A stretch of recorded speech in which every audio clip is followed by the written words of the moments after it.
वेगवेगळ्या राजकीय पक्षातले नेते सध्या कुंभमेळ्यामध्ये स्नान करत आहेत. कुंभमेळा साजरा करणं हा त्या धर्माचा एक भाग आहे. भारतीय संविधानाच्या कलम 25 ते 28 मध्ये अशा प्रकारचे उत्सव साजरे करण्याचा अधिकार संविधानाने दिलेला आहे. अर्थातच धार्मिक स्वातंत्र्याचा अधिकार भारतीय संविधानाने दिलेला आहे. परंतु या धार्मिक कार्यक्रमामध्ये नेत्यांनी किंवा लोकप्रतिनिधींनी सहभागी व्हावं का, असा खरा आजचा प्रश्न आहे आणि तेच आपण आजच्या व्हिडिओमध्ये जाणून घेणार आहोत. कुंभमेळा सध्या प्रयागराजमध्ये साजरा होतो आहे. त्याच्या वेगवेगळ्या बातम्या आपण वाचतो आहे. या कुंभमेळ्यामध्ये सध्या अनेक नेते स्नान देखील करत आहेत. भारतीय संविधानाच्या मूलभूत अधिकारामध्ये अर्थातच फंडामेंटल राईट्समध्ये कलम 25 ते 28 मध्ये प्रत्येक व्यक्तीला त्याच्या धार्मिक स्वातंत्र्याचा अधिकार देण्यात आलेला आहे. अर्थातच धर्माने त्याचं प्रकटीकरण कसं करावं हा त्या धर्माचा प्रश्न आहे. परंतु इतर धर्मियांच्या भावना दुखावल्या जाऊ नयेत याची देखील काळजी घेतलेली आहे. कुंभमेळा सध्या प्रयागराजमध्ये साजरा होतो आहे आणि अनेक हिंदू धर्मातले लोक त्या ठिकाणी कुंभमेळ्यामध्ये स्नान करण्यासाठी येत आहेत. याचा आकडा कोट्यामध्ये आहे. परंतु अनेक असे नेते आहेत, पुढारी आहेत किंवा लोकप्रतिनिधी आहेत, ते देखील या कुंभमेळ्यामध्ये स्नान करायला जात आहेत. खरं तर कुंभमेळ्यामध्ये अशा लोकप्रतिनिधींनी जावं का, हा खरा धर्मनिरपेक्ष राष्ट्राचा प्रश्न आहे. आता याचंच एक उदाहरण आपण या व्हिडिओमध्ये बघणार आहोत. एक वेळेस पंतप्रधान पंडित जवाहरलाल नेहरू यांना लाल बहादूर शास्त्री यांनी अशाच प्रकारे कुंभमेळ्यामध्ये स्नान करण्याची विनंती केली होती. ते सहज बोलता बोलता असं म्हणाले की कुंभमेळा सुरू आहे, आपण कुंभमेळ्यामध्ये जाऊया आणि कुंभमेळ्यामध्ये स्नान करूया. पंडित जवाहरलाल नेहरू हे थोडा विचार करत होते की आपण गेलं पाहिजे का. यावर पंडित जवाहरलाल नेहरू यांनी लाल बहादूर शास्त्री यांना जे उत्तर दिलं ते उत्तर खूप महत्त्वाचं आहे. पंडित जवाहरलाल नेहरू म्हणतात की मी ज्यावेळेस पंतप्रधान नव्हतो त्यावेळेस मी अनेक वेळेस कुंभमेळ्यामध्ये गेलेलो आहे. कुंभमेळ्यामध्ये जाऊन मी स्नान देखील केलेली आहे. परंतु आता मला जावं की नाही हा प्रश्न आहे आणि त्याच्यामुळं आता कुंभमेळ्यामध्ये मी जाणं टाळतो आहे. त्याचं कारण असं आहे की मी या देशाचा पंतप्रधान आहे आणि हा देश धर्मनिरपेक्ष शासन व्यवस्था चालवतो. जर मी धर्मनिरपेक्ष राष्ट्राचा प्रतिनिधी असेल तर मला कुंभमेळ्यामध्ये जाणं योग्य वाटत नाही आहे. मी जेव्हा पंतप्रधान राहणार नाही त्यावेळेस कदाचित मी कुंभमेळ्यामध्ये जाईन, परंतु सध्या मात्र मला कुंभमेळ्यामध्ये जाता येणार नाही, कारण मी एक लोकप्रतिनिधी आहे आणि लोकप्रतिनिधी असूनही मी एका धर्मनिरपेक्ष राष्ट्राचा पंतप्रधान आहे. भारताची राज्यघटना आपल्याला धर्मनिरपेक्ष शासन व्यवस्था चालवण्याचे अधिकार देते. प्रत्येक लोकप्रतिनिधीने धर्मनिरपेक्षतेचं पालन केलं पाहिजे असे देखील संकेत आहेत. अर्थातच आपण ते भारतीय संविधानाच्या उद्देशपत्रिकेमध्ये बघतो की आम्ही एक धर्मनिरपेक्षता हा शब्द स्वीकारलेला आहे आणि एकूणच भारताचं जे संविधान आहे हे संविधान लोकशाही धर्मनिरपेक्ष राष्ट्राचं संविधान आहे. कुठल्याही एका धर्माच्या पंतप्रधानाला त्या धर्माच्या कार्यक्रमामध्ये जाता येणार नाही असे संकेत आपण संसदीय संकेत म्हणून पाळले पाहिजेत. परंतु आपल्याकडे ते पाळले जातील. काही नेते पाळतात, काही नेते पाळत नाहीत, परंतु सगळ्यांनीच हे पाळणं तितकंच गरजेचं आहे.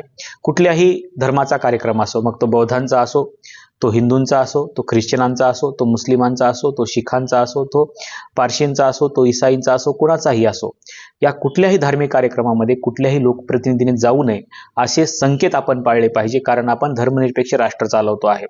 पंडित जवाहरलाल नेहरू यांनी लाल बहादूर शास्त्री यांना दिलेलं उत्तर खूप समर्पक आहे. ते म्हणतात की मी एका धर्मनिरपेक्ष राष्ट्राचा लोकप्रतिनिधी आहे, मी एका धर्मनिरपेक्ष राष्ट्राचा प्रतिनिधी आहे, त्याच्यामुळे कदाचित मला या कुंभमेळ्यामध्ये स्नान करण्यासाठी जाणं योग्य वाटत नाही. ते पुढे असंही म्हणतायत की माझं हिंदू धर्मावरती खूप प्रेम आहे, हिंदू धर्मातल्या चालीरीतींचं परंपरांचं मी पालनही करतो, परंतु ते माझ्या वैयक्तिक आयुष्यामध्ये आहे. मी जर लोकप्रतिनिधी नसतो किंवा मी ज्यावेळेस लोकप्रतिनिधी नव्हतो त्यावेळेस मी या सगळ्या परंपरांचं प्रथांचं पालन करत आलेलो आहे, परंतु आता मला तसं प्रथांचं आणि परंपरांचं पालन करता येणार नाही, कारण मी आता धर्म नसलेली व्यक्ती आहे, कारण मी पंतप्रधान आहे आणि पंतप्रधानाला कुठलाही धर्म नसतो आणि म्हणून धर्मनिरपेक्षतेचं पालन करणं हे पंतप्रधानांचं काम आहे आणि म्हणून मी त्याच मार्गाने चालतो आहे. पंडित जवाहरलाल नेहरू लाल बहादूर शास्त्रींना पुढे असंही म्हणतायत फक्त मीच नाही तर तुम्ही देखील तिथं जाऊ नये, कारण तुम्ही देखील लोकप्रतिनिधी आहात. जे लोकप्रतिनिधी म्हणून लोकांच्या मतदानावरती निवडून येतात त्या कुठल्याही लोकप्रतिनिधींनी अशा धार्मिक कार्यक्रमामध्ये जाऊ नये.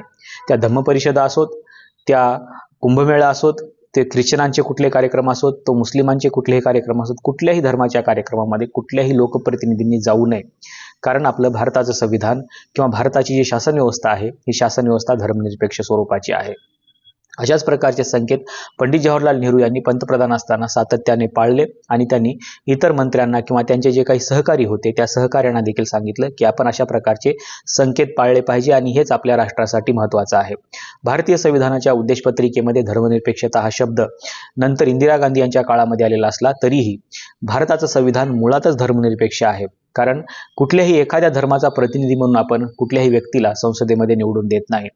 हालाकी प्रत्येक मतदारसंघामध्ये अनेक धर्माचे लोक राहतात, अनेक जातींचे लोक राहतात, पण ते कुठलाही आपला धर्म न बघता त्या लोकप्रतिनिधीला निवडून देत असतात आणि म्हणून अशा प्रकारचे जे धर्मनिरपेक्ष लोक आहेत या लोकांनी त्यांना निवडून दिलेलं आहे म्हणून लोकप्रतिनिधी देखील धर्मनिरपेक्ष असतात. त्या मतदारसंघामध्ये जर समजा हिंदूंची संख्या जास्त असेल तर मग तिथे सगळ्यात जास्त हिंदूंचे कार्यक्रम होतील, मुस्लिमांचे असेल तर मुस्लिमांचे होतील, बौद्धांचे असतील तर धम्मपरिषदा जास्त होतील. मग अशा कार्यक्रमाला ती जर व्यक्ती जात असेल तर बाकीच्या धर्मांच्या भावनांचं काय हा देखील प्रश्न आहे आणि म्हणून कुठे ना कुठे आपण धर्मनिरपेक्ष त्याचं पालन केलं पाहिजे आणि असे जे धार्मिक कार्यक्रम असतात त्या धार्मिक कार्यक्रमामध्ये जाणं टाळलं पाहिजे. आणि म्हणूनच नेहरूंनी हे संकेत लावून दिले होते की कुठल्याही लोकप्रतिनिधींनी अशा धार्मिक कार्यक्रमामध्ये जाणं योग्य नाही आणि ते धर्मनिरपेक्ष लोकशाही राष्ट्रासाठी धोक्याचं आहे असं देखील ते म्हणत होते. आणि म्हणूनच त्यांनी आयुष्यभर अशा तत्वांचं पालन केलं आणि ते हिंदू धर्मावरती त्यांचं प्रचंड प्रेम असलं, हिंदू धर्माच्या प्रथा परंपराचं ते पालन जरी करत असले तरीही पंतप्रधान म्हणून मला तिथे जाता येणार नाही याची काळजी मात्र त्यांनी घेतलेली होती. आज अनेक लोकप्रतिनिधी या कुंभमेळ्यामध्ये स्नान करण्यासाठी जातात, स्नान करून येतात आणि पुन्हा मीडियावरती येऊन बाईट देखील देतात. असं करणं योग्य नाही आहे, हे धर्मनिरपेक्षतेचं पालन नाही आहे आणि म्हणून नेहरूंकडून आपण काहीतरी शिकलं पाहिजे आणि नेहरूंनी जे संसदीय संकेत आपल्याला लावून दिले त्याचा देखील थोडासा अभ्यास केला पाहिजे.